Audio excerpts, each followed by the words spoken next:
దేవుని నామమునకు మహిమ కలుగును గాక. Heavenly light ministries global prayer tower ఆధ్వర్యంలో జరుగుతున్న ఉదయకాలపు స్తుతి ఆరాధన కూడికొచ్చిన మిమ్మల్ని అందరినీ ప్రేమపూర్వకంగా ఆహ్వానిస్తున్నాను. మరి ఈ రోజు ఫాదర్స్ డే అట. తండ్రులైన వారందరికీ కూడా మన యొక్క ఉదయకాలపు స్తుతి ఆరాధన టీం పక్షాన, global women prayer warriors team పక్షాన వారికి ఫాదర్స్ డే శుభాకాంక్షలు తెలియచేస్తున్నాం. హల్లెలూయా. ఈ దినము పరిశుద్ధ దినము, ప్రభు దినము, పునరుద్ధానపు దినము. జూన్ నెల 3వ పరిశుద్ధ దినంలోకి తోడుకొని వచ్చిన దేవాది దేవునికి కృతజ్ఞతాస్తుతులు, స్తోత్రాలు, మహిమ, ఘనత, ప్రభావాలు ఆరోపిస్తున్నాను. మన మీద దీవెనలు, ఆశీర్వాదాలు మెండుగా కుమ్మరించబడను కాక. ఆమేన్. హల్లెలూయా.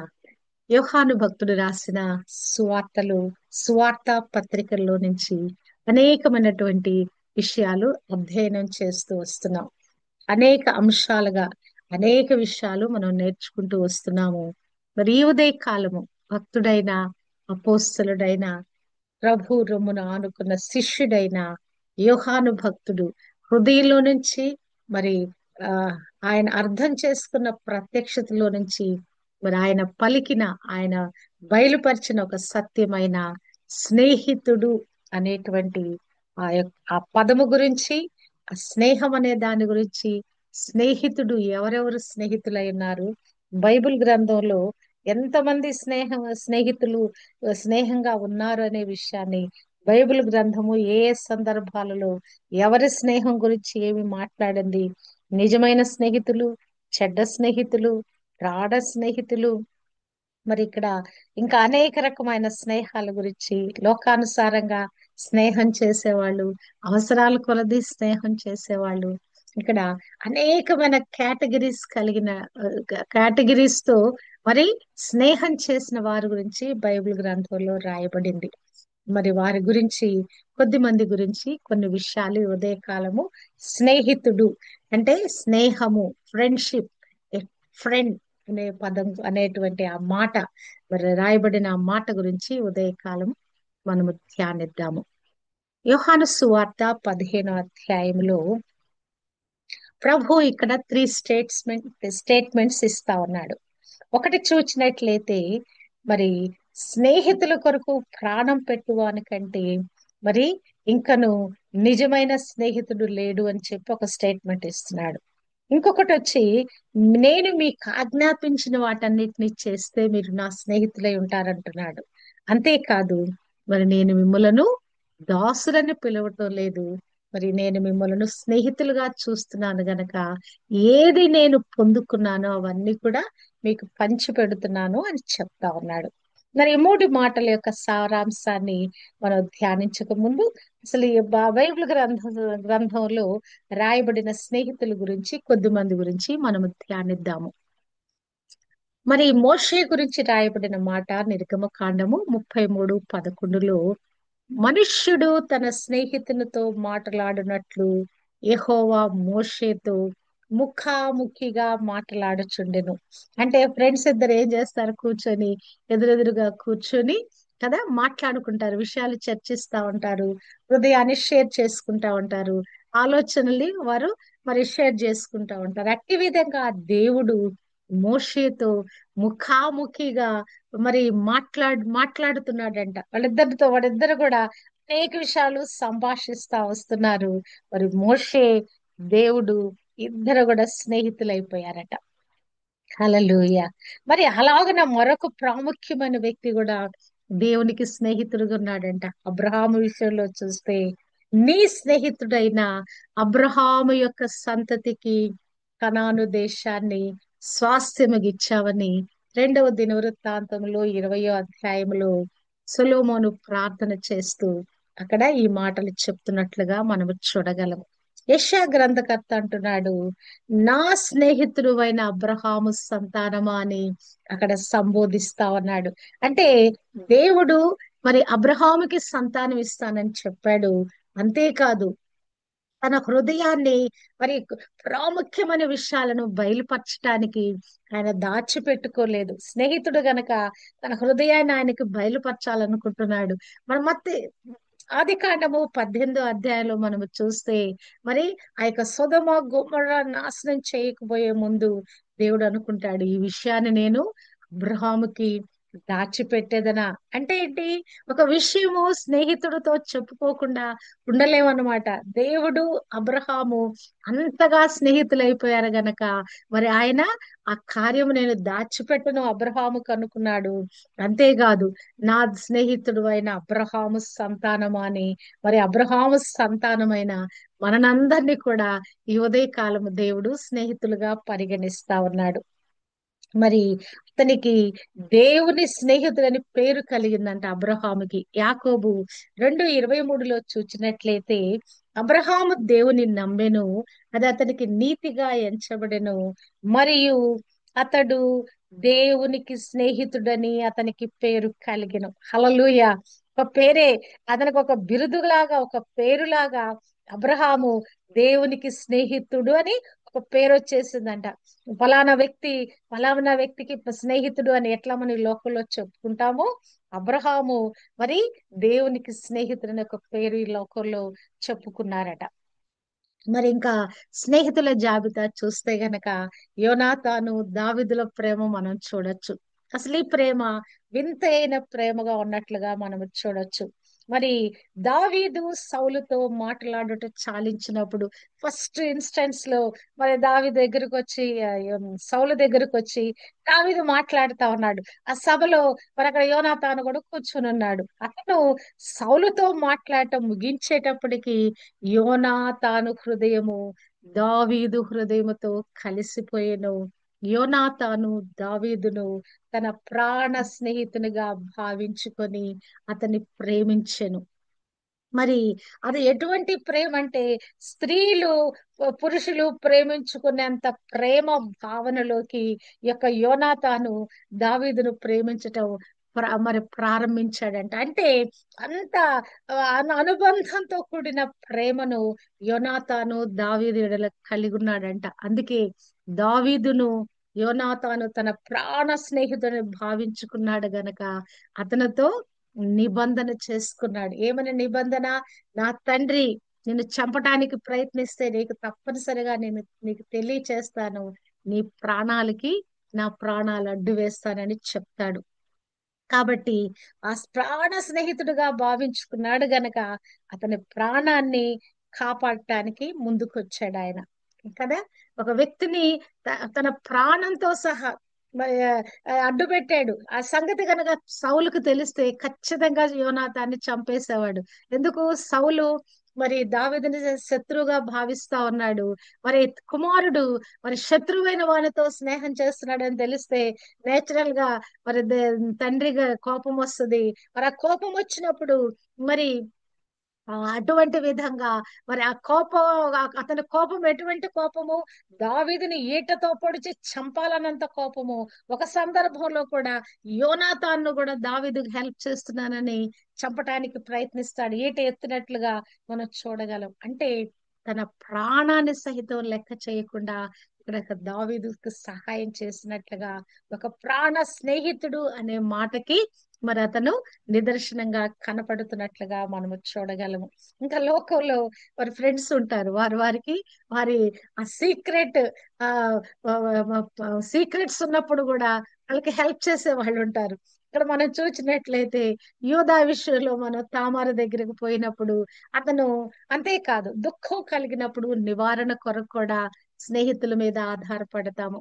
ఆది కాండము 38:12లో యూదాకి భార్య చనిపోద్ది. చనిపోయినప్పుడు దుఃఖ నివారణ కొరకు అదుల్లాబీయుడైన హీరాను తన స్నేహితుల దగ్గరికి వెళ్ళాడట. ఆ దుఃఖ దినాలు అయిపోయిన తర్వాత మరి కొంత మరి చేంజ్ ఆఫ్ ప్లేస్, మరి చేంజ్ ఆఫ్ ఎన్విరాన్మెంట్, వీటి కొరకు ఆయన ఏం చేస్తాడంట, తన స్నేహితుడు అదుల్లామీయుడైన హీరా అని ఆ అక్కడికి వెళ్ళాడంట. అక్కడికి వెళ్ళిన తర్వాత తామారు సంఘటనలో అతను ఆ యొక్క మరి అతని దగ్గర, తామారు దగ్గర కొన్ని కుదువ పెడతారు కదా, ఆ కుదువ పెట్టిన వాటిని తిరిగి తీసుకోవటానికి మరి స్నేహితుని అక్కడ పంపించినట్లుగా మనము చూడగలము. 38:20లో అతడు ఆ స్త్రీ యొద్ద నుండి కుదురును పుచ్చుకొనుటకు తన స్నేహితుడగు అదుల్లామీయుని చేత మేక పిల్లను పంపిస్తా ఉన్నాడు. హల్లెలూయా. అంటే కొన్ని విషయాల్లో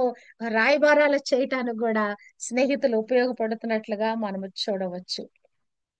న్యాయాధిపతుల గ్రంథంలో సంసోనికి పెళ్లి జరిగే సమయంలో ఆయన పెళ్లింటికి వెళ్ళాడు. విడిది ఇంట్లో ఏం చేస్తారు? ఫ్రెండ్స్ అందరూ కూడా సందడి చేస్తారు. సాధారణంగా పెళ్లిలలో పెళ్లి కొడుకు పెళ్లి కూతురు కంటే కూడా మరి వచ్చినటువంటి యూత్ స్నేహితులు అనే వాళ్ళు చాలా ఎంజాయ్ చేస్తారండి. ఇక్కడ చూసినట్లయితే నా న్యాయాధిపతులు 14:11లో అతని యొద్ద ఉండుటకు 30 మంది స్నేహితులను తోడుకొని వచ్చిరి.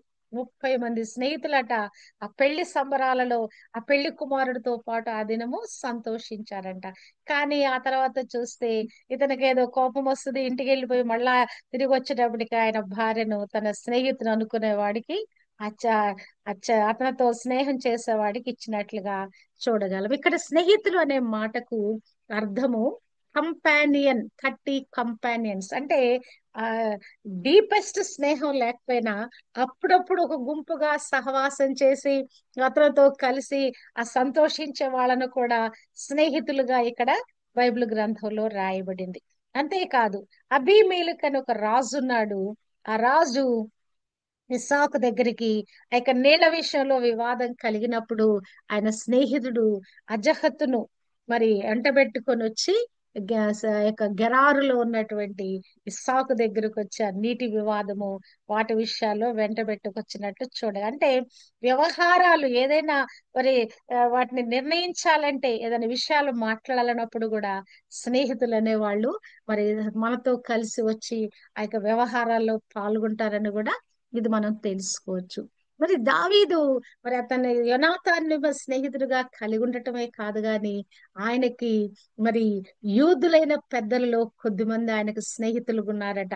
1 సమూయేలు 30:26లో దావీదు సిగ్లకు వచ్చినప్పుడు కొంత మరి దోపుడు సొమ్ము పొందుకున్నాడంట. ఆ దోపుడు సొమ్మునంట తన స్నేహితులైన యూదా పెద్దలకు ఏర్పరిచి తాను దోచుకున్న కొద్ది సొమ్ములు వారికి ఆశీర్వాద సూచనగా పంపిస్తున్నానని వారికి పంపించాడంట. అంటే మనకున్నటువంటి మంచి వాటిని చాలా సార్లు మనం ఫ్రెండ్స్ తో పంచుకోవటానికి ప్రయత్నిస్తాం. అదే విధంగా ఇక్కడ దావీదు కూడా తను ఏదైతే యుద్ధాలు చేసి సంపాదించిన దోపుడు సొమ్మును కూడా యూదా పెద్దలుగా తనకు స్నేహితులు ఉన్న వారికి కానుకలుగా పంపిస్తున్నాడంట. దావీదు గురించి మరొక రాయబడిన మాట ఏంటంటే మరి అతను కుమారుడు అబ్షాలోము చనిపోయినప్పుడు అతను చాలా విచారపడుతూ దుఃఖపడుతూ ఉంటాడు. యాక్చువల్లీ అబ్షాలోము ఏం చేశాడు? తండ్రి మీద తిరుగుబాటు చేశాడు, రాజ్యం తీసుకున్నాడు, మరి అతన్ని తరిమాడు. మరి అతను చనిపోతే ఈ యొక్క దావీదు పెడబొబ్బలు బట్టి ఏడుస్తా ఉంటాడు. అప్పుడు మరి అక్కడ యోవాబు వచ్చి మాట్లాడతాడు. 2 సమూయేలు 19:6లో నీ స్నేహితుల ఎడల ప్రేమ చూపక నీ శత్రుడల ప్రేమ చూపుచు. అంటే కొన్నిసార్లు ఈ యొక్క మనం ప్రవర్తించే ప్రవర్తన ఎలా ఉంటదంటే మన ప్రేమ స్నేహితులతో కాకుండా శత్రువులకి మనం ప్రేమ చూపించినట్లుగా కొన్ని సందర్భాలు అట్లా కనిపిస్తుంది. ఇక్కడ అతను అట్టి విధంగా అతను ప్రలాపించుట ఆపకపోవటం ద్వారా యోవాబుకు కోపం వస్తుంది. అక్కడున్న వాళ్ళందరూ కూడా అయ్యో రాజకుమారుని మనం చంపేస్తాం కదా, అయ్యో ఇప్పుడు రాజు దుఃఖపడుతున్నారు కదా అని వాళ్ళు అక్కడ ఫీల్ అయ్యే పరిస్థితులు కనపడతాయి. వాళ్ళు తిరిగి రాజు నుంచి దూరం వెళ్ళిపోయే పరిస్థితులు ఉంటాయి కనుక ఇక్కడ యోవాబు వచ్చి హెచ్చరిక చేస్తా ఉన్నాడు. నీ స్నేహితులనే వారిని నువ్వు పక్కన పెట్టి నీ కొరకు ప్రాణం ఇచ్చే వారిని పక్కన పెట్టి నీ కొరకు వ్యతిరేకంగా పనిచేసిన కుమారుడు గురించి ఇంకా నువ్వు మర్చిపోకుండా ఏడుస్తున్నావా అని అక్కడ హెచ్చరిక చేసినట్లుగా మనం చూడగలము. ఇంకా నువ్వు మనము చూసినట్లయితే మరి మరి యోబు విషయంలో మరి మరి యోబుకి మరి ముగ్గురు స్నేహితులు ఉన్నట్లుగా తెలుసు. యోబుకి బాగలేదు. యోబు ఎంతో దుఃఖంలో ఉన్నాడు. మరి ఎంతో అసలు ఆస్తి అంతా కోల్పోయి అన్ని కోల్పోయి అతను ఆ చిల్ల పెంకు తీసుకొని ఆ బూడిదలో కూర్చొని ఎంతో బాధపడుతున్నాడని యోబు గురించి ఆ స్నేహితులు ముగ్గురికి తెలుస్తుంది. యోబు గ్రంథము 2వ అధ్యాయము 11వ వచనములో, తేమానీయుడైన ఎలీఫజు, షూహీయుడైన బిల్దదు, నయమాతీయుడైన జోఫరను, యోబు ముగ్గురు స్నేహితులు అతనికి సంభవించిన ఆపదలన్నిటిని గూర్చి వినిన వారై అతనితో కలిసి దుఃఖించుటకును అతని ఓదార్చుటకును పోవలనని ఆలోచించుకొని తమ తమ స్థలములను విడిచి వచ్చిరి. నిజంగా చూచినట్లయితే వీరు ఎంతగా మరి అతనితో కలిసి కూర్చొని ఏడుస్తున్నారంటే, వారు కూడా మరి అతని పక్కన కూర్చొని రేయింబగలు 7 దినములు అతనితో కూడా నేలను కూర్చుండిరి. నిజంగానే మన గృహాల్లో ఎవరైనా చనిపోయినప్పుడు, లేకుంటే మన స్నేహితులు ఇళ్ళలో ఎవరైనా చనిపోయినప్పుడు కదా, స్నేహితులుగా వెళ్ళి వారిని ఓదార్చడానికి, వారితో మరి కలిసి ఆ 2 3 దినాలు, కొన్ని దినాలు వారి దుఃఖాలు పంచుకోవటానికి కూడా మనం అటు ఇటుగా స్నేహితులుగా ఉన్నవారు ఒకరినొకరు ఓదార్చుకోవటానికి వెళ్తాం. కూడా ఈ స్నేహితులు అనేవాళ్ళు ఇక్కడ మరి యోబుని ఓదార్చడానికి వచ్చి అతనితో కూడా 7 దినాలు వారు అతనితో పాటు నేలను కూర్చున్నారట. అతనితో పాటు అతని బాధ అత్యధిక ఉందని వారు కూడా ఆ బాధను షేర్ చేసుకోవడానికి ప్రయత్నిస్తున్నారు. నిజంగానే స్నేహితులు అనే వారికి గుణలక్షణం ఉండాలి. ఆ యొక్క ఎవరైతే సఫరింగ్ లో ఉన్నారో వారి సఫరింగ్ ని అర్థం చేసుకొని ఓదార్చడానికి, వారితో కలిసి దుఃఖించటానికి మనం ముందుకు రావాలి. కానీ ఈ స్నేహితులు ఏం చేస్తారంటే తర్వాత తర్వాత యోబు మీద నేరాలు మోపటం మొదలు పెట్టేస్తారు. మరి ఇంకా యోబు, నువ్వు పాపం చేశావు, నువ్వు దేవుడికి అనానుకూలంగా జీవించావని అనేకమైన నేరారోపణలు చేస్తారు. అప్పుడు యోబు మాట్లాడతాడు 16:20లో, నా స్నేహితులు నన్ను ఎగతాళి చేయుచున్నారు.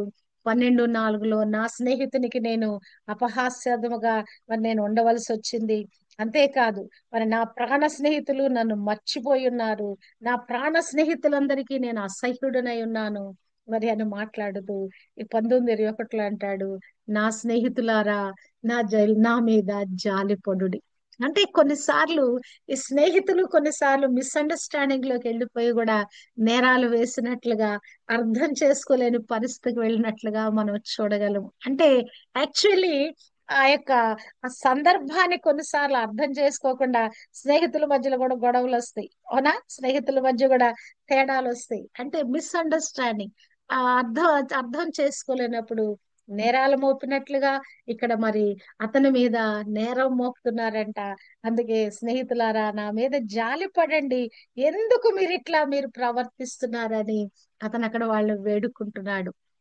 ఇంకను దేవుడు మరి వారి స్నేహితుల విషయమై కోపం చేస్తా ఉన్నాడు. నా సేవకుడు లాగా మీరు యుక్తంగా మీరు మాట్లాడలేదని వారి మీద కోపం చేస్తాడు. కానీ చేసిన తర్వాత అప్పుడు చెప్తాడు, నీ స్నేహితుల నిమిత్తం నువ్వు ప్రార్థన చేయమని చెప్తాడు దేవుడు.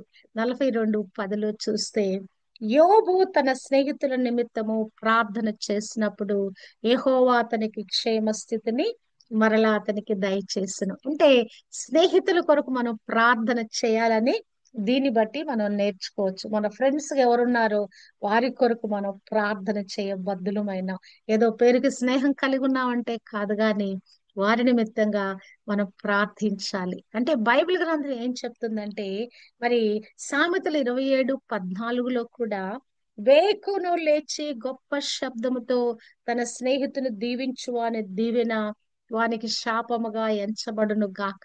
అంటే స్నేహితుని గురించి ప్రార్థన చేయాలి, స్నేహితుని దీవిస్తూ ప్రార్థన చేయాలని బైబిల్ గ్రంథం మనకి చెప్తా ఉంది. యోబు ప్రార్థన చేశాడన్న మరి బైబిల్ ఈ యొక్క సామెతల్లో రాయబడి, అంటే అర్థం ఏంటంటే వేకుని లేచి వాళ్ళని దీవించు ప్రభా, వీళ్ళని దీవించు ప్రభా అని మనం ప్రార్థన చేయకూడదు. వేకుని లేచి ఆయనకి స్తుతి ఆరాధన చేయాలి. లేచి యొక్క మరి ప్రార్థన విజ్ఞాపనలు కాదు మనం చేయవలసింది, వేకుని స్తుతి ధూపము మరి దేవునికి మనము అర్పించగలగాలి. స్నేహితుల కొరకు ప్రార్థన చేయాలి, వారిని దీవిస్తూ గొప్ప శబ్దంతో దీవిస్తూ, నువ్వు విజ్ఞాపన చేసే సమయంలో ఎన్ని పలుకులన్నా పలికి వారిని దీవించు. కానీ వేకును లేచినప్పుడు మాత్రం కేవలం నేను నేర్చుకున్నటువంటి నా అనుభవంలో మన వ్యక్తిగతంగా మన గురించి ప్రార్థన చేసుకోవాలి. ఉదయకాలం ఆ శ్రేష్టమైన సమయంలో మన హృదయాలను మనం కుమ్మరించుకోవాలి. దేవునితో మనం రికన్సైల్ చేసుకుంటూ ఉండాలి. అంతేకాదు మన కుటుంబం గురించి మనము ప్రార్థించుకోవాలి. మన కుటుంబ కాపుదల, మన కుటుంబ క్షేమము గురించి మనం ఆ సమయంలో దేవునిని వేడుకోవాలి. వేకువజామున మాత్రం ఎట్టి పరిస్థితుల్లో మరి ఎదుటి వారి గురించి ప్రార్థన చేయకండి. హల్లెలూయా. 6 గంటల తర్వాత, 6 గంటల వరకు వేకుజాము కిందే లెక్కొస్తది గనక 6 గంటల తర్వాత విజ్ఞాపన ప్రార్థన పరిచర్య మనం చేయవచ్చు. మరి ఇక్కడ చూసినట్లయితే ఈ కరోనా దగ్గర నుంచి అందరూ చాలా మంది గ్రూప్స్ పెట్టేశారు. 3 గంటల నుంచి మొదలు పెడుతున్నారు. ఇక ప్రేయర్ లిస్టులు పెట్టుకొని వాళ్ళ గురించి వీళ్ళ గురించి ప్రార్థన చేస్తా ఉన్నారు. దేవుని స్తుతించుట అనే అభ్యాసాన్ని మర్చిపోతున్నారు. కానీ global women prayer warriors team కి దేవుడు ఒక కృప ఇచ్చాడు. వేకుని లేచి ఆయన స్తుతించే భాగ్యము మనకు అనుగ్రహింపచేశాడు. మరి దానియేలు యొక్క స్నేహితుల గురించి కూడా మనం చూడొచ్చు. అంటే ప్రేయర్ లో టుగెదర్నెస్ లో స్నేహితులైన వాళ్ళు ప్రార్థన సహవాసం చేయొచ్చని ఇక్కడ మనం నేర్చుకోవచ్చు. దానియేలు గ్రంథంలో వారి మీద అందరికి కూడా ఆ బబులోనులో ఉన్నటువంటి ఆ యొక్క మరి ఎవరైతే వారు శాస్త్రులుగా లేకుంటే జ్ఞానులుగా ఉన్నవారు వారందరినీ చంపాలని ఒక ఆజ్ఞ బయలుదేరుద్ది. ఆజ్ఞ బయలుదేరినప్పుడు మరి ఆ శాసనము బయలుదేరటం వలన జ్ఞానులు చంపబడవలసి ఉండగా వారు దానియేలును అతని స్నేహితులను చంపచూచిరి. మరి దానియేలు మెషకు షడ్రకు మెషక్ అబేద్నెగోలు వీరు నలుగురు స్నేహితులుగా ఉన్నారు. ఒకే వయసు కలిగిన వారుగా ఉన్నారు. వారిని పరీక్షించినప్పుడు పదంతలుగా వారు మరి శ్రేష్ఠులుగా రుజువుపరచబడింది. మరి వారు శాకాహార భోజనమే తిన్నారు, రాజు భోజనం తినలేదు. వారు ఒక ప్రత్యేకమైన బిడ్డలుగా ఉన్నారు. మరి వారు నలుగురు కూడా ఒక స్నేహంగా పటిష్టంగా ఉన్నారు. మరి వారిని చెప్పటానికి ప్రయత్నం చేశారంట. అయితే దానియేలు ఏం చేస్తాడు, ఇంటికి పోయి తన స్నేహితులైన వారికి ఈ విషయాన్ని తెలియచేసినప్పుడు వారు ఆ విషయమై వారు ప్రార్థించడం మొదలు పెట్టారు. పరలోకమందున్న దేవుని వలన ఆ కల యొక్క మర్మము విషయములో కటాక్షము పొందు నిమిత్తమై ఆయనను వేడుకొనుడని వారిని హెచ్చరించెను.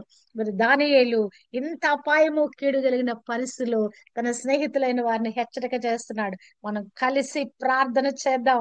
దేవుడు ఆ మర్మాన్ని బయలుపరిచేటట్లుగా మనం ప్రార్థన చేద్దాం. ఆ వాళ్ళు వారిని శాస్త్రుల్ని చంపాలని ఉంటే ఇక్కడ మనని చంపడానికి వీళ్ళు ప్రయత్నిస్తున్నారు, కుట్ర పన్నుతున్నారు. ఈ కుట్ర వీగిపోవాలంటే మనము కలిసి ప్రార్థన చేయాలని అక్కడ స్నేహితులను ప్రోత్సహిస్తున్నట్లుగా మనము చూడగలము. అంటే ప్రార్థన అనేది మనము స్నేహితులతో కలిసి చేయాలి. దేవుడు కృపను బట్టి రిటైర్ అయిన తర్వాత రిటైర్ అయిన తర్వాత నాకు ఇద్దరు వ్యక్తులతో ప్రార్థన అనుబంధం పెరిగింది. సహోదరి ఏంజనీల గారు, సహోదరి మాణిక్యం గారు. మరి ఏంజనీల గారు అయితే ఎప్పుడో ఒకసారి 1 గంట సేపు మాట్లాడి కలిసి ప్రార్థన చేస్తాము. మరి సహోదరి మాణిక్యం గారితో ప్రతి దినము ఏదో ఒక 10 నిమిషాలైనా మాట్లాడితే 1 గంట సేపైనా మాట్లాడతాం. ఒక 10 నిమిషాలైనా మాట్లాడి విషయాలు చెప్పుకొని ప్రార్థన చేస్తాం. అంటే ఏంటంటే స్నేహితులతో కలిసి మనము మన విషయాలు చెప్పుకొని ప్రార్థించబద్దులమైన మరి అదే విధంగా ఎవరెవరు ఫ్రెండ్స్ ఉన్నారో వారితో కలిసి ప్రార్థించడానికి ప్రయత్నించండి. లోకంలో చెడ్డ సలహాలు ఇచ్చే స్నేహితులు కూడా ఉంటారండి. ఇక్కడ మనం చూచినట్లయితే ఎస్తేరు గ్రంథంలో చూచినట్లయితే మరి ఆ యొక్క హామాను మరి యొక్క ఆ యొక్క మొర్దెకై విషయంలో మరి ఆయనకి చాలా కోపం వస్తా ఉంటది. మొర్దెకై వంగట్లేదు, నమస్కారం చేయటం లేదు. ఆ విషయం ఒకటి కోపం ఉన్నది. తర్వాత రాజు మరి తన్ను ఘనపరచాలనుకున్న వారికి ఏమేమి చేయాలంటే ఆహా నన్నే కదా అనుకొని ఏమేమో ప్రగల్భాలు పలుకుతాడు. అవన్నీ నువ్వు చెప్పినట్టే చేయమన్నప్పుడు చచ్చినట్టు మరి యొక్క మొర్దెకైకి చేయాల్సి వస్తుంది. ఆ సందర్భంలో మరి అతను తన ఇంటికి పోయి తన స్నేహితులను ఎస్తేరు 5:10 భార్య అయిన జెరషును పిలిపించి మరి అట్టి విధంగా వారు సలహా ఇస్తారు. ఏమది మూరల ఎత్తుగల ఉరికొయ్య చేయించు, రేపు నువ్వు రాజు దగ్గరికి వెళ్తావు కదా, వెళ్ళినప్పుడు అతని గురించి చెప్పని చెప్పినప్పుడు కానీ అది అతని నెత్తి మీదకే వస్తుంది. మరి అతను ఇట్టి విధంగా నేను అతను ఊరేగించాల్సి వచ్చిందని చెప్పేసి ఇంటికి వచ్చి మళ్ళా ఏడు మొహం వేసుకుని వచ్చి చెప్తా ఉంటాడు. అప్పుడు అతను ఇంటికి వచ్చి చెప్పినప్పుడు అక్కడ వాళ్ళు ఏం చెప్తాడంటే హామాను తనకు సంభవించినదంతయు తన భార్య అయిన జెరషుకును తన స్నేహితులకందరికి తెలుపుగా. అంటే సాధారణంగా ఈ ఫ్రెండ్షిప్ అనేది ఏమైపోయిందంటే కుటుంబాల దాకా వెళ్ళిపోద్దు. మనకి ఎవరైనా ఫ్రెండ్స్ అయ్యారు, పరిచయం అయ్యారు కదా, మరి వాళ్ళు మన కుటుంబంలోని వ్యక్తులుగా అయిపోయినట్లుగా మనం చూడగలం. నాకు అట్టి విధంగా నాకు ఒక స్నేహితురాలు ఉంది నా డిపార్ట్మెంట్ లో. తను మేము కుటుంబాలుగా స్నేహంలో వచ్చాం. మరి అట్టి విధంగా మా బంధువులందరికీ కూడా తెలుసు నాకు ఒక స్నేహితురాలు ఉంది. ఆమె కుటుంబం గురించి, ఆమె కుటుంబ బిడ్డల గురించి ఎప్పుడైనా మన ఆఫీస్ డిపార్ట్మెంట్ లోనే కాదు, మా యొక్క ఫ్యామిలీలో కూడా మరి నా ఫ్రెండ్ బాగుందా అని అప్పుడప్పుడు అడుగుతారు. అంటే ఈ స్నేహం అనేది వ్యక్తిగత స్నేహమే కాదు గాని కుటుంబ స్నేహం దాకా వెళ్ళిపోద్ది. ఇక్కడ ఈ యొక్క హార్మోన్ విషయంలో మరి వాళ్ళు దుష్ట సలహాలు ఇచ్చేవారుగా ఉన్నట్లుగా మనం చూడగలము. కుటుంబాలలో కూడా మరి ఇట్టి విధంగా మరి ఆ కీడు లేకుంటే మరి చెడ్డతనం ప్రేరేపించే వాళ్ళుగా స్నేహితులుగా ఉన్నట్లుగా మనము చూడగలము.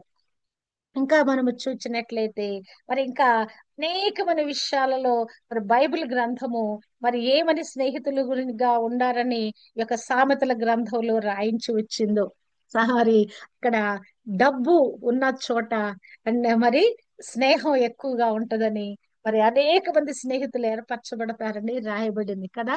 బల్లం చుట్టూ ఈగలు ముసిరినట్లుగా, చీమలు వచ్చేసినట్లుగా కొంచెం అక్కడ తీపి పెడితే అట్టి విధంగా మరి మరి మనుషులు మరి ఈ లోకంలో స్నేహం ఎలాగుంటదంటే మరి ధనము గలవానికి స్నేహితులు అధికంగా ఉంటారు. అంతేకాదు మరి ఆ ఆ, బీదవాడు తన చుట్టాలందరికి అసహ్యుడు, అట్టి వానికి స్నేహితులు దూరస్తులు అవుతారు కదా.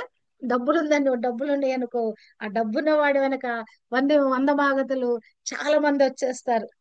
అనేకులు దాతకు అందరూ స్నేహితులే. ఎవరి దగ్గర అయితే డబ్బు ఉంది, ఆ డబ్బుని విస్తారంగా విలాసంగా ఖర్చు పెడతారు, అతనికి అందరూ కూడా స్నేహితులు అయిపోతారు. మరి ఎక్కువ మంది స్నేహితులు ఉంటే కూడా మరి అది నష్టంగా మనం భావించవచ్చు. బహుమంది చెలికాండ్రు కలవాడు నష్టపడును. హల్లెలూయా. చాలా మంది ఈ ఫ్రెండ్షిప్ విషయంలో పిల్లలు చెడిపోతా ఉంటారు. ఎవరితో స్నేహం చేయాలో తెలియక అందరితో, చెడ్డవాళ్ళతోటి మంచి వాళ్ళతోటి అందరితో స్నేహం చేసేసి చాలా సార్లు యూత్ చెడిపోయినట్లుగా మనం చూడగలం. మన బిడ్డలు స్నేహం చేసేటప్పుడు కూడా వారు ఎవరితో స్నేహం చేస్తున్నారు అనేది కూడా మనం ఒక కన్ను వేసి ఉంచాలి. వారి స్నేహాలు యూత్ లో ప్రాముఖ్యంగా టీన్స్ అవే సందర్భాలలో వారి స్నేహాలు ఎట్టి విధంగా ఉన్నాయి, వారు ఎటువైపు వెళ్ళిపోతున్నారు, వారి ప్రభావము మన పిల్లల మీద పడకుండా మనం చూసుకోవాల్సిన బాధ్యత కూడా ఉన్నట్లుగా మనము చూడగలము. ఇంకను మరి బ యొక్క కీర్తనకారుడు అంటున్నాడు, నా స్నేహితులను నా చెలుకాండ్రును నా తెగులు చూచి ఎడమగా నిలుచుచున్నారు కదా.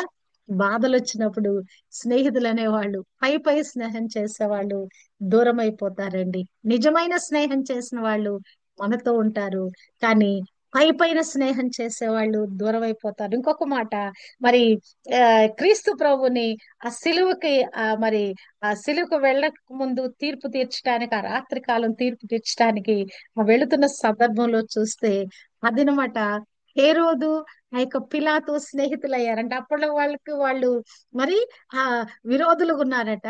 ఆ దినము శత్రులుగా ఉన్న వాళ్ళు మిత్రులైపోయారంట. లోకంలో కూడా మరి మనకి ఎవరైతే శత్రువులుగా ఉన్నారో వారితో పాటు కొద్దిమంది స్నేహం చేయటం మొదలు పెడతారు మనకు వ్యతిరేకంగా. అంటే ఈ విధంగా మరి అసలు ఈ మన మీద శత్రుత్వం సాధించటానికి స్నేహితులుగా మార్చబడే వాళ్ళు కూడా ఉన్నట్లుగా మనము చూడగలము. ఇంకను నిజమైన స్నేహితుడు ఎలా ఉంటాడంటే, నిజమైన స్నేహితుడు విడువక ప్రేమించును, దుర్దశలో అట్టివాడు స్నేహితుడుగా ఉండును. మరి 17:17 సామెతల గ్రంథం. అంతేకాదు స్నేహితుడు అనేవాడు ఏం చేస్తాడంటే 27:6లో చెప్పబడినట్లుగా మేలును కోరి స్నేహితుడు గాయములు చేయును, పగవాడు లెక్కలేని ముద్దులు పెట్టును. మరి నిజంగానే కొన్నిసార్లు మనని కొద్దిమంది ట్రాప్ చేస్తారు, పొగుడుతారు, ఇంకేదేదో మరి గొప్ప మాటలు చెప్తారు మన గురించి, కానీ మన వెనక గోతులు తవ్వుతా ఉంటారు. కానీ నిజమైన స్నేహితులు మన ఆత్మీయ స్థితిని, మన యథార్థ స్థితిని గురించి మనకి హెచ్చరిక చేస్తుంటారు.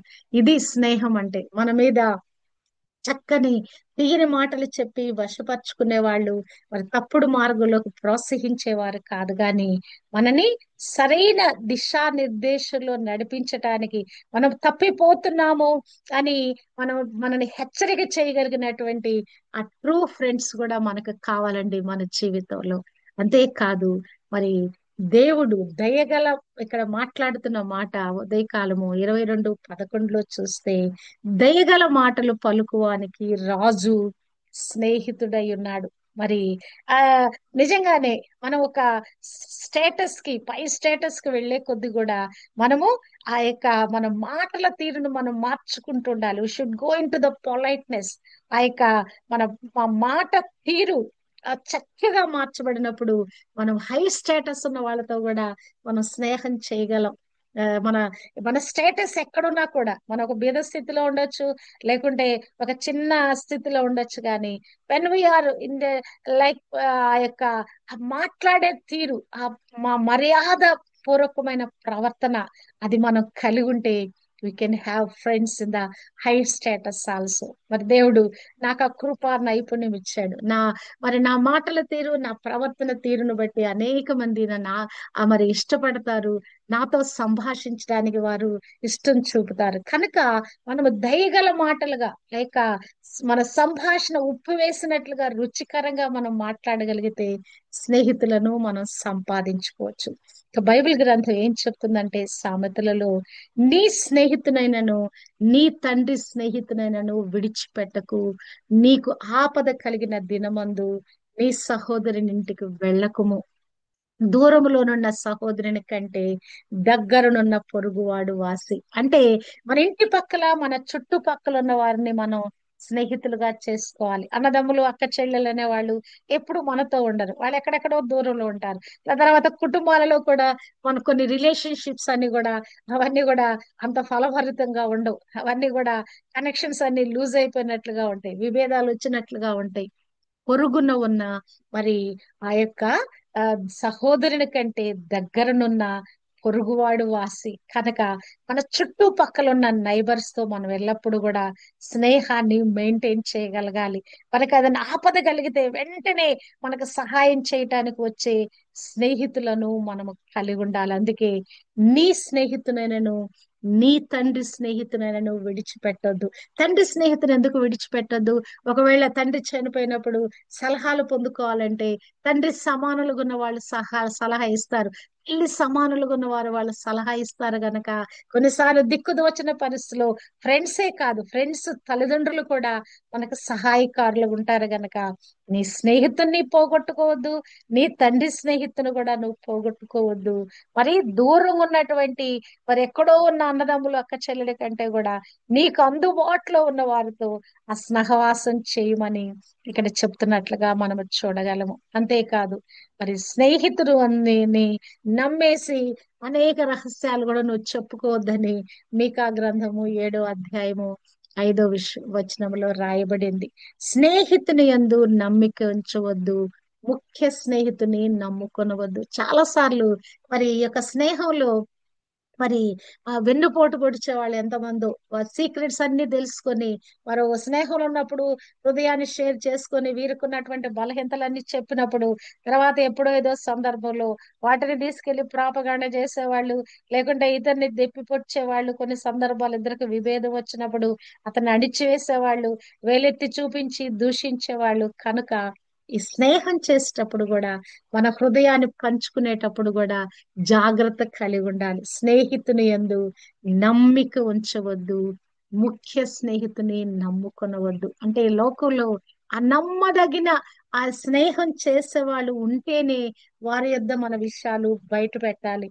ఎవరు మన సీక్రెట్స్ ని కాపాడగలరు, ఎవరు నిజంగా మనను అర్థం చేసుకోగలరు కదా? అటువంటి వారితో మనము స్నేహం చేయాలని దేవుని వాక్యము సెలవిస్తా ఉన్నది. క్రీస్తు ప్రభు కూడా మరి మాట్లాడినప్పుడు అనేక సార్లు విశ్వాసులైన వారిని, అక్కడ ఉన్నటువంటి సమకాలికులుగా ఉన్న వారిని స్నేహితుడాని సంబోధించినట్లుగా మనము చూడగలము. మరి ఆ యొక్క ఆ దేనారము ఆ పని కూలికి పెట్టుకుంటాడు. ఉదయం 6 గంటల నుంచి సాయంకాలం 6 గంటల వరకు కూలి వాళ్ళని పెట్టుకుంటాడు. ఒక పనిలో, తోటలో, ఒక ఉపమానంలో అక్కడ అంటాడు. మరి అక్కడ ఉన్నటువంటి వారిలో పొద్దునొచ్చిన వాడికి ఒకే కూలి వస్తుంది, అప్పుడు 5 గంటలకు వచ్చిన వాడికి కూడా ఒకే కూలి వస్తుంది. అప్పుడు అంటాడు, స్నేహితుడా, నేను నీకు అన్యాయం చేయలేదే. అంటే చాలా సార్లుగా మాట్లాడుకున్నప్పుడు, మరి ఫ్రెండ్స్ మాట్లాడుకునేటప్పుడు ఈ మాట్లాడే మాటల్లో అంటే ఎవరినన్నా సంబోధించేటప్పుడు కొంచెం ఏమంటారు, స్నేహితుడా, లేకుంటే ఆ విధంగా ఫ్రెండ్స్ అని అటు విధంగా సంబోధిస్తాం మన లోకంలో కూడా. మరి పిల్లలు మాట్లాడుకునేటప్పుడు మరి ఆ విధంగా సంబోధించినట్లుగా మనం చూడగలము. క్రీస్తు ప్రభునైతే మరి పాపులకు స్నేహితుడని మరి ఇక్కడ బైబిల్ గ్రంథంలో ఆ శాస్త్రులు పరిసయ్యులు మాట్లాడినట్లుగా మనము చూడగలము. మత్తయి సువార్త 11:19 మరి ఆయన మరి సుంకరులకును పాపులకు స్నేహితుడని మరి ఆయనతో మాట్లాడుచున్నారు. అంతేకాదు, మరి ఇంకా ఇదిగో వీడు తిండిపోతూ మరి మద్యపాని, సుంకరులకు పాపులకు స్నేహితుడని లూకా 7:34 రాయబడింది. నిజంగానే నీవు నేను పాపులము, మన పాపులమైన మనతో ప్రభు మరి యొక్క ఫ్రెండ్షిప్ చేయటానికి బయలుదేరి వచ్చాడండి. పాపుల కొరకు ఆయన స్నేహం చేయటానికి వచ్చాడు. నీ కొరకు నా కొరకు ఆయన మరి ఒక స్నేహితుడు ఉన్నట్లుగా మనము చూడగలము. మరి ఇంకా మనము చూసినట్లయితే పౌలుకి కూడా స్నేహితులు ఉన్నట్లు, పౌలు గొప్ప గొప్ప వారితో స్నేహం చేశాడంట. గొప్ప గొప్ప వారితో స్నేహం చేశాడంట. అట్టి విధంగా మరి అనేకమైన దేశాధికారులతో ఆయన స్నేహం చేశాడంట. మరి స్నేహంలో ఎలా ఉంటదంటే మరి కలిగిన సంతోషాన్ని పంచుకుంటారు. తప్పిపోయిన కుమారుడు యొక్క ఉపమానంలో చూస్తే గనక మరి అతనికి ఆ యొక్క గొర్రె పిల్ల దొరికినప్పుడు మరి తప్పిపోయిన కుమారుడు కాదు, ఆ 99 గొర్రెలు విడిచిపెట్టి ఆ తప్పిపోయిన గొర్రెను వెతకటానికి వెళ్ళినప్పుడు, తిరిగి వచ్చినప్పుడు అతని సంతోషాన్ని పంచుకుంటాడని మరి అక్కడ రాయబడినట్లుగా మనం చూడగలము. తన స్నేహితులను పొరుగు అని పిలిచి తన సంతోషాన్ని పంచుకున్నట్లుగా మనం చూడగలము. మరి ఆ యొక్క తప్పిపోయిన కుమారుడి విషయంలో మరి ఆ యొక్క పెద్ద కుమారుడు మరి తండ్రితో వాదం చేస్తా ఉన్నాడు. కుమారుడు వచ్చాడు, చిన్న కుమారుడు వచ్చాడు. పెద్ద కుమారుడు అప్పుడు పొలానికి బయటకు వెళ్ళి ఉన్నాడు. వచ్చేటప్పటికి కోలాహలము, చక్కని విందులు, మరి ఆ యొక్క గానాలు అన్ని వినపడతా ఉన్నాయి. అర్థం కాదు, ఇంటికి వచ్చి చూస్తే మరి ఇక్కడ చాలా పెద్ద మరి విందు జరుగుతా ఉంది. తండ్రితో వాదన చేస్తున్నాడు.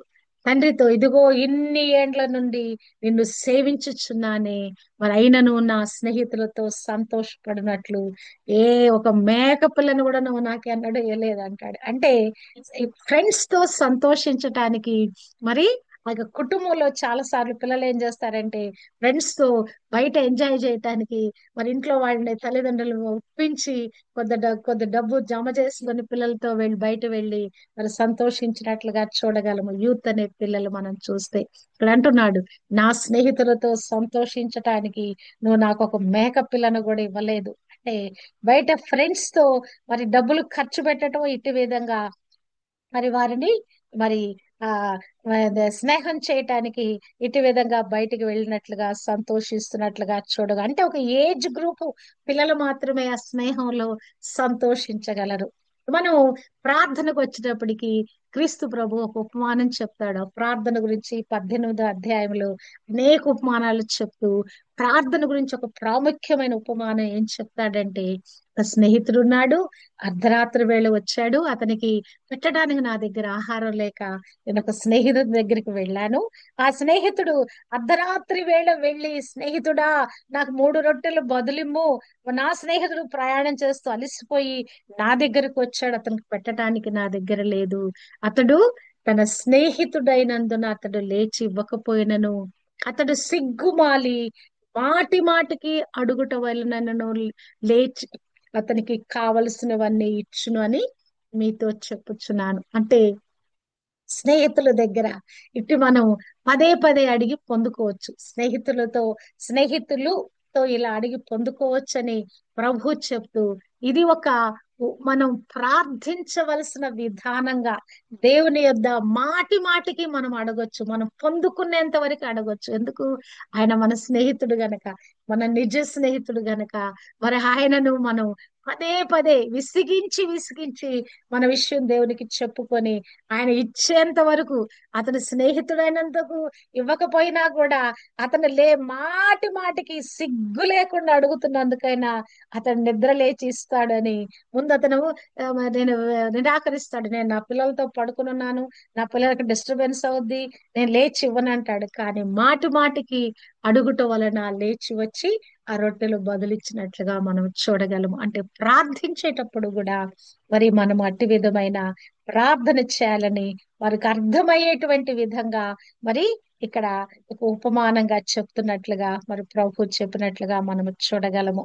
అంటే ఈ లోకంలో మరి మనము ప్రార్థించే తీరులో కూడా ఎట్టి విధంగా దేవుని ప్రసన్నుడిగా మనం చేసుకోవచ్చు కదా. దేవునితో ఒక స్నేహితునితో మాట్లాడినట్లుగా, ఒక కంపానియన్ తో మాట్లాడినట్లుగా, కుటుంబంలో ఉన్న వారితో మాట్లాడుకున్నట్లుగా ప్రభువుతో మనం మాట్లాడొచ్చండి. మన హృదయాన్ని మనం షేర్ చేసుకోవచ్చు. ఇంకను మనము చూచినట్లయితే ప్రభు ఇక్కడ ఒక మాట మరి మనకు ఒక హెచ్చరిక చేస్తా ఉన్నాడు.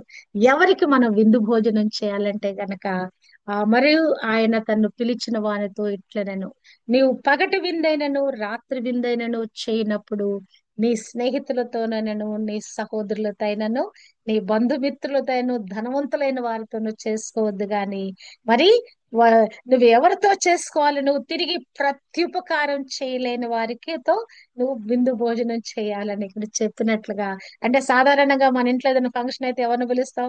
మన ఫ్రెండ్స్ ని పిలుస్తాం, మన స్టేటస్ కలిగిన వాళ్ళని పిలుస్తాం, మన రక్త సంబంధాలను పిలుస్తాం, లేని వాళ్ళని దిక్కు లేని వాళ్ళని వాళ్ళందరినీ మన భోజనానికి విందు భోజనానికి పిలుస్తామా?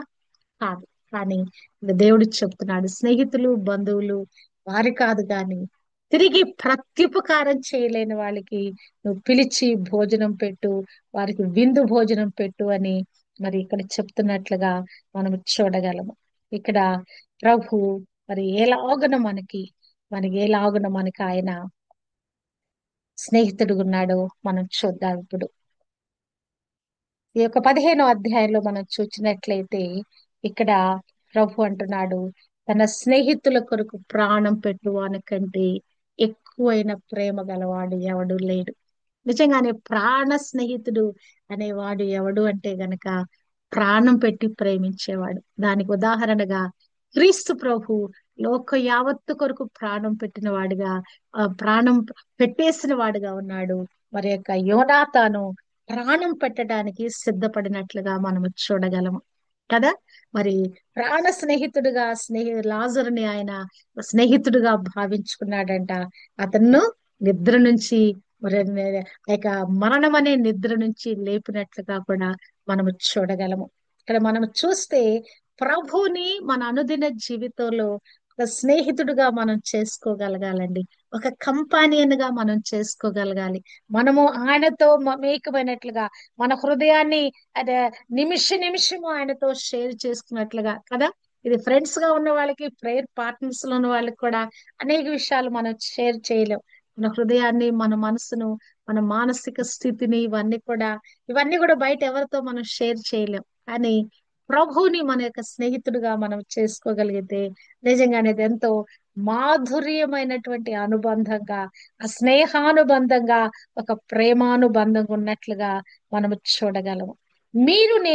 మీకు ఆజ్ఞాపించిన వాటన్నిటినీ చేసిన యెడల మీరు నాకు స్నేహితులగుదురు. హల్లెలూయా.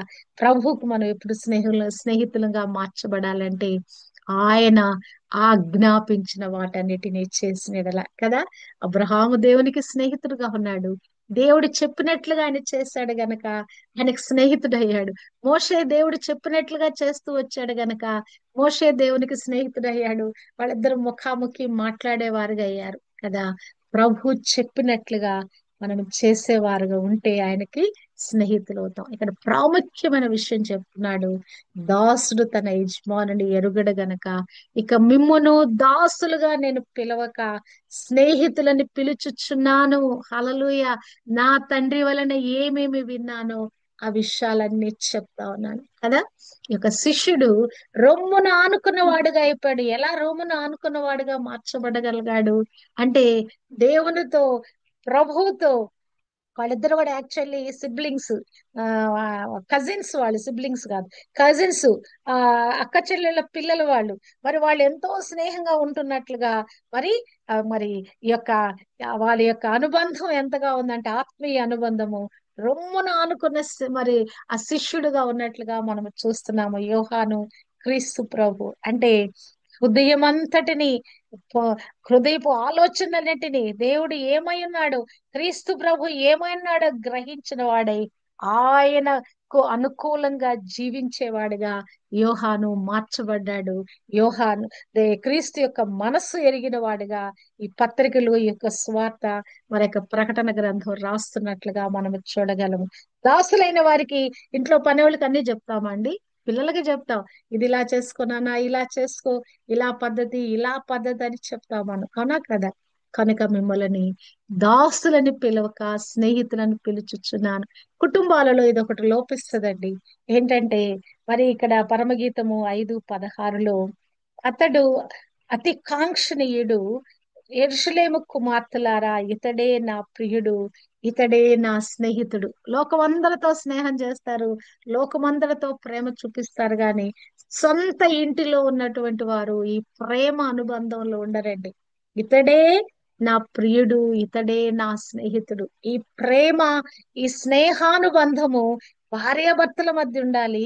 కుటుంబంలో అన్నదమ్ముల మధ్య, అక్క చెల్లెల మధ్య వారు పెరిగిన విధానంలో ఈ యొక్క ప్రేమ విధానంలో పెంచబడాలండి. ఇతడు నా ప్రియుడు, ఇతడే నా స్నేహితుడు. అట్టి విధంగా ఆ ప్రేమ అనుబంధంలోకి రావాలని దేవుడు కోరుకుంటున్నాడు. హల్లెలూయా. ఇంకను మనము చూసినట్లయితే పెండ్లి కుమార్తె గలవాడు పెండ్లి కుమారుడు అతను నిలువబడి పెండ్లి కుమారుని స్వరము వినడి స్నేహితుడు ఆ పెండ్లి కుమారుని స్వరము విని మిక్కిలి సంతోషించును. పెండ్లి కుమారుడుగా ఆయన రానయ్యున్నాడు. హల్లెలూయా. ఆ పెండ్లి విందులో మనమందరం కూడా ఆయనతో పాలు పంచుకోవాలని ఆయన ఆశపడుతున్నాడు. పెండ్లి కుమార్తె గలవాడు పెండ్లి కుమారుడు. మనం ఒక విధంగా పెండ్లి కుమార్తెగా మనం ఉంటున్నాము, ఆ పెండ్లి విందులో మనం పాల్గొంటున్నాము, కుమార్తె సమూహంలో మనం ఉన్నాం గనక ప్రభు ఆ స్వరము వింటూ ఆ విందులో మనం పాల్గొంటూ స్నేహితులుగా మార్చబడిన మనము ఆయనతో కలిసి ఆ విందులో ఆ యొక్క సంతోషంలో మనం పాలు పంచులు పొందుకోవాలంటే మనము దేవునికి స్నేహితులుగా మనం మార్చబడాలి కదా. ఆయనతో కలిసి ఆ విందులో సంతోషించే కృప మనం పొందుకోవాలి.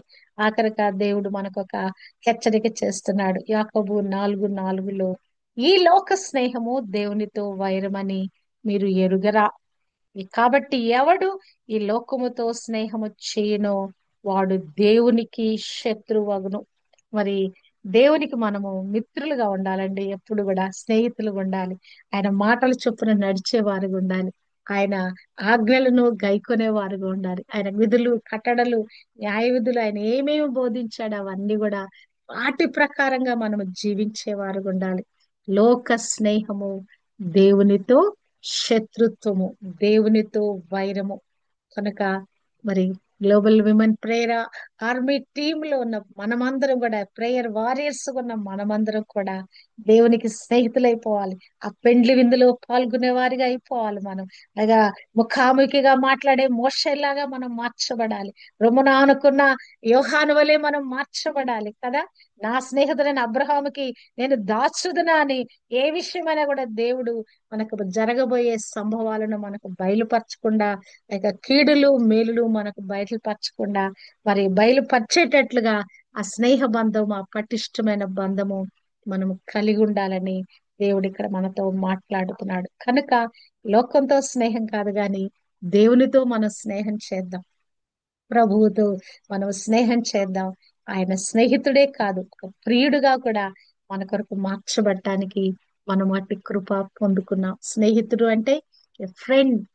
ఒక మాట లోకంలో ఏముందంటే friend in need is a friend indeed. అంటే ఒక అవసరతలో ఉపయోగపడవాడే నిజమైన స్నేహితుడు. అంటే ప్రభు ప్రాణం పెట్టి స్నేహం ఏంటో రుజువు చేసుకున్నాడు. ప్రాణ స్నేహితుడు, నేను మీకు వట్టి స్నేహితుడను కాను, ప్రాణ స్నేహితుల కొరకు ప్రాణం పెట్టువానికంటే ఎక్కువైన ప్రేమ గలవాడు ఎవరునూ లేరు. కనుక అట్టి విధంగా ప్రాణ స్నేహితులుగా ప్రభువుకి మనము ప్రాణ స్నేహితులుగా మార్చబడదుము గాక. యోహాను వలె ఈ కృపను మనం పొందుకుందుము గాక. ఆ మర్మాలు పొందుకునే కృప, దేవునితో మమేకమయ్యే కృప, ఆ స్నేహ ప్రేమ అనుబంధంలోకి మనం వెళ్ళటానికి అటువంటి కృప దేవుడు మనందరికీ అనుగ్రహింప చేయను గాక.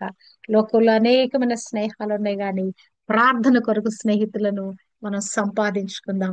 ఎక్కువ మంది మరి ఎక్కువ మందిని సంపాదించి ఎప్పుడు వీళ్ళతో కలిసి మాట్లాడదామా, ఎప్పుడు కలిసి ప్రార్థన చేద్దామని ఆ సంభాషణ, ఆ యొక్క హృదయ స్థితిలోకి మనము మార్చబడదుము గాక. మరి అట్టి విధంగా ప్రభువుకు స్నేహితులుగా లోకంలో మనకున్న అనేకమైన స్నేహితులను, ఆ స్నేహాలని మెయింటైన్ చేస్తూ మరి దేవునికి ఇష్టలైన బిడ్డలుగా మనం కొనసాగబడటానికి, ఆ ప్రాణ స్నేహితులుగా మనం ముందుకు కొనసాగటానికి కదా.